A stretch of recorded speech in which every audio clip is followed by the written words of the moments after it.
امتى تعرف انك بتتعافى؟ يعني لما ايه يحصل لك بتقول انك بتتعافى؟ لما ببطل اعيط، ولا لما بنسى، ولا لما بحس ان انا قوي على طول؟ اقول لك الحقيقة، التعافي ملوش شكل معين، بس انا ممكن اقول لك حاجات لو بتمر بيها اقدر اقول لك انك بتتعافى. ساعات بتقعد تسأل نفسك الثيرابي اللي عملته، الكتاب اللي قريت، الحاجات دي بتأثر فيا ولا لا؟ فانا هقول لك على شوية حاجات لو بتمر بيها فتقدر تقول انك بتتعافى. اول علامة هي انك بتبدأ تحس بالامان جوه جسمك، بتبطل تحس انك بتجري، انك بتهرب من نفسك، انك عايز ناس، عايز دوشة، عايز علاقات مؤقتة في حياتك حتى لو العلاقات دي مؤذية عشان بس تهرب من الإحساس اللي جواك.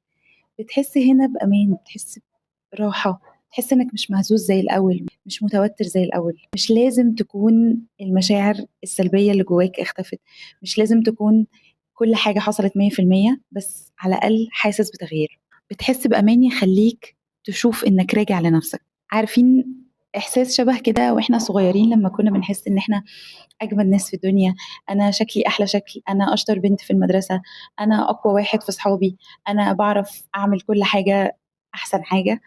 ومع شوية بالتوقيت الثقة دي بتتسحب شوية شوية مننا مع الوقت والمواقف والحاجات الصعبة اللي بنعدي بيها. فالإحساس اللي بتحسه بيكون شبه إحساس الأمان اللي بتحسه جواك زي ما كنت بتحسه زمان. تاني علامة إنك تبدأ تحس بصدق جواك، تبدأ تقول أنا آسف لو غلطت، تبدأ تعبر عن حبك من غير ما تخاف، تبدأ تقول لأ من غير ما تحس بتأنيب ضمير. ما تتكسفش إنك تقول إن أنا دلوقتي حاسس إني زعلان فمحتاج مساحة لوحدي شوية، أو تحس إنك في علاقة بتأذيك فتبدأ تعبر وتقول أنا حاسس إنك بتيجي عليا أو بتضرني أو بتأذيني بشكل معين.